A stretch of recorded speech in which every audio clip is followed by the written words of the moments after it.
nama saya Sandri Putra dengan NIM 22961066. Baiklah, di sini saya akan mempresentasikan hasil proposal skripsi saya yang berjudul Analisis Kemampuan Mahasiswa Program Studi Teknik Sipil Fakultas Teknik Universitas Negeri Padang dalam mengaplikasikan menggambar bangunan sipil.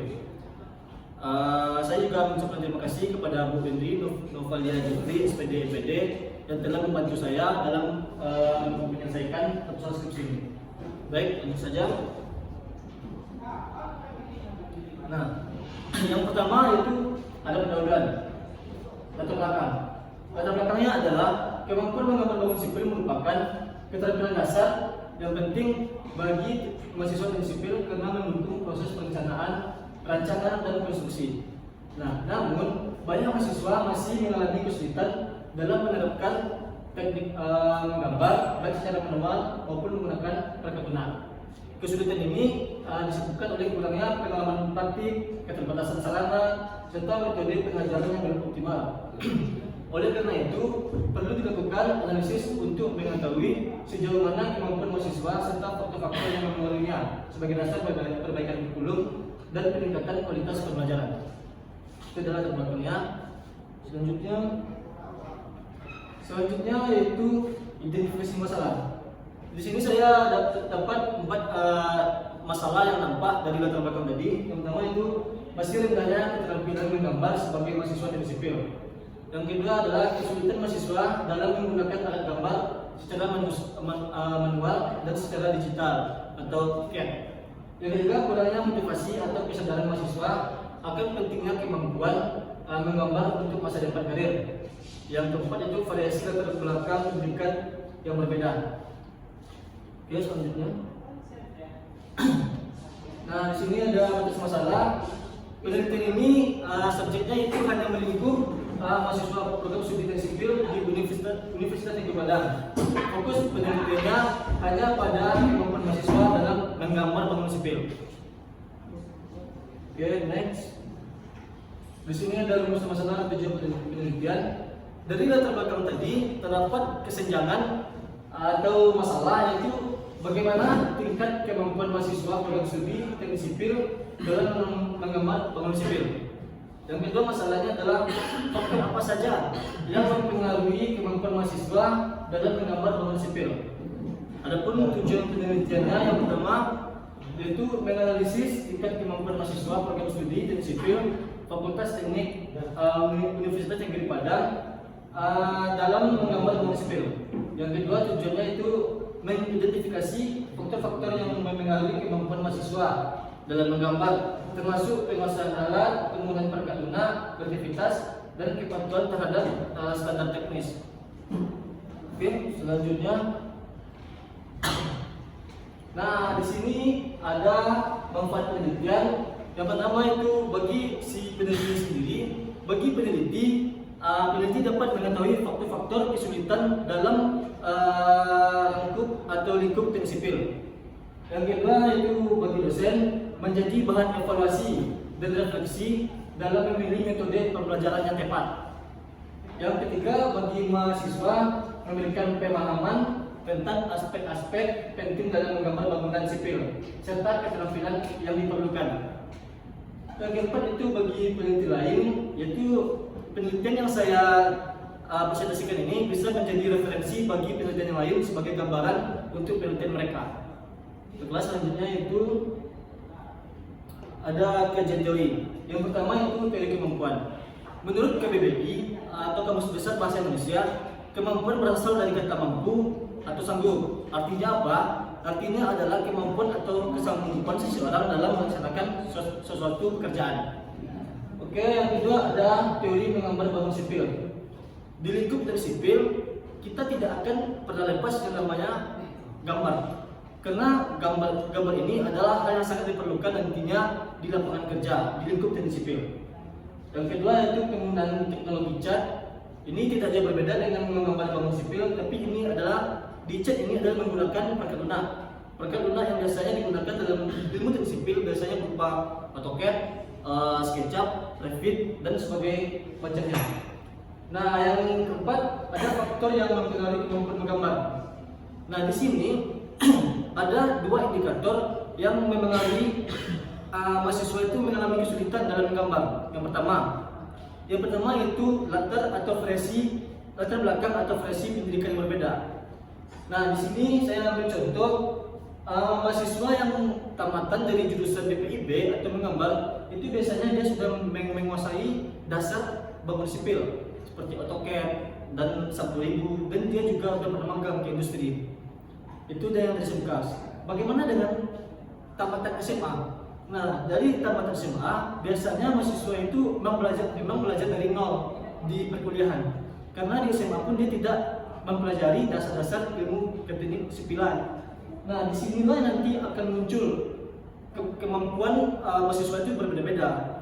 Dari yang tamatan dari SMK, dia pasti sudah menguasai gambar atau dasar-dasar ilmu teknik sipil. Sedangkan yang tamatan dari SMA, dia akan kewalahan untuk mempelajarinya dari awal. Tentu terdapat kemampuan yang berbeda. Oke, selanjutnya indikator kemampuan menggambar bangun sipil.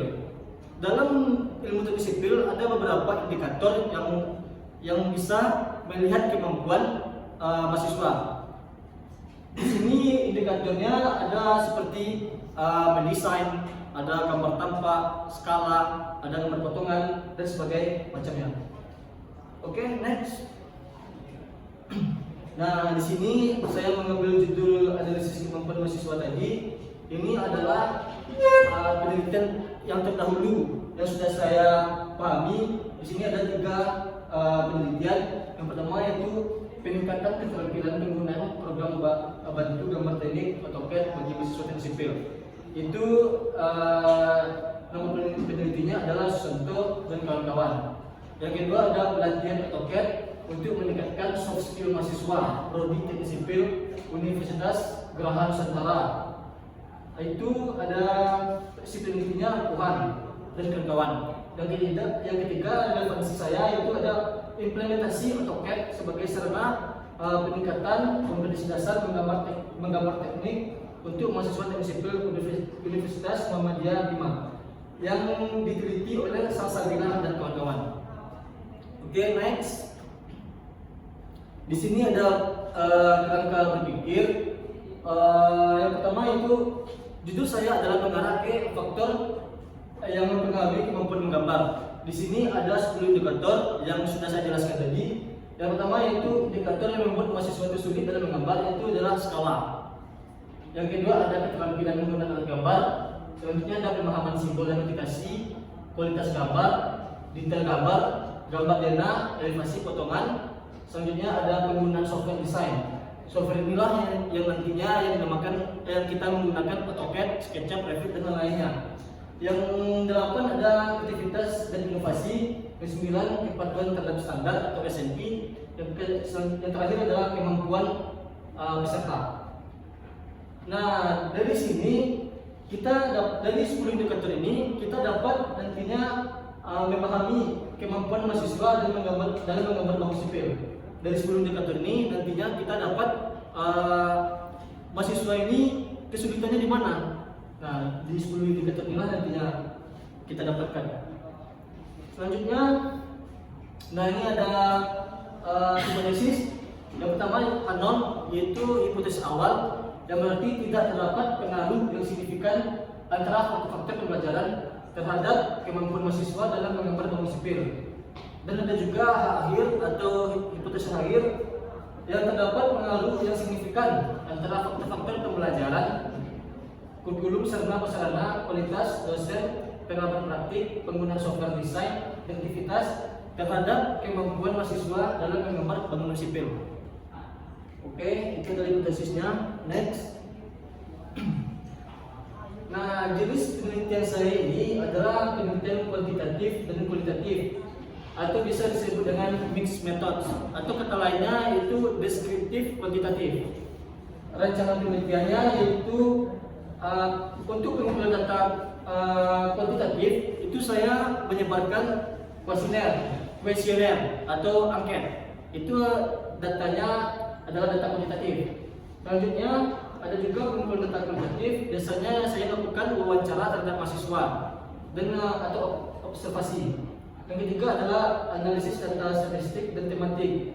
Biasanya di metode yang kuantitatif saya menggunakan SPSS untuk memperoleh data kuantitatifnya. Yang keempat adalah penarikan kesimpulan secara triangulatif. Next, baik, ini ada apa namanya? Ada indikator.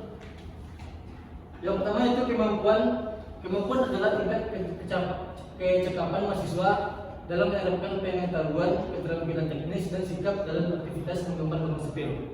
Yang kedua ada menggambar bangun sipil, yaitu kegiatan menggambar bangun sipil dalam konteks penelitian ini adalah proses visualisasi rancangan teknis bangunan sipil, baik secara manual maupun digital, sesuai dengan prinsip dan standar teknik sipil.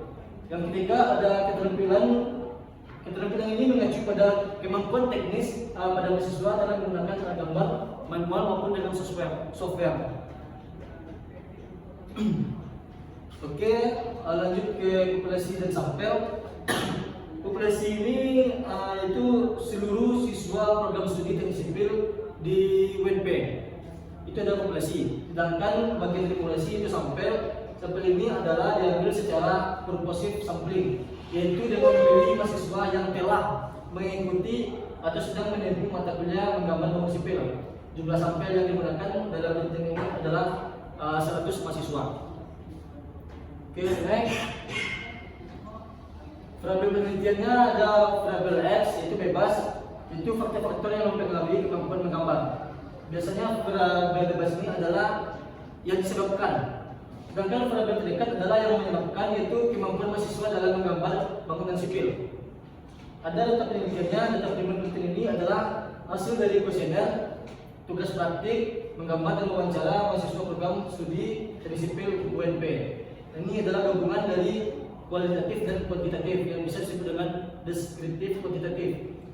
Data sumber penelitian ini adalah jurnal, buku teori, hasil studi sebelumnya, kurikulum, dan standar teknis yang sudah saya cantumkan tadi, yaitu 3 referensi. Data selanjutnya, nah ini adalah instrumen penelitian. Instrumen penelitian yang digunakan dalam studi ini terdiri dari beberapa jenis. Ada ukur yang disesuaikan dengan pendekatan deskriptif kuantitatif atau mixed method, yang gabungan antara pendekatan kuantitatif dan kualitatif. Yang pertama yaitu saya menyebarkan angket ke mahasiswa.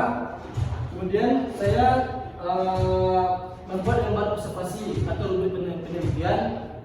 Nah, habis itu saya mewawancara semi terstruktur kepada mahasiswa tersebut. Ya, selanjutnya data kuantitatif. Nah, ini sudah saya jelaskan tadi ya.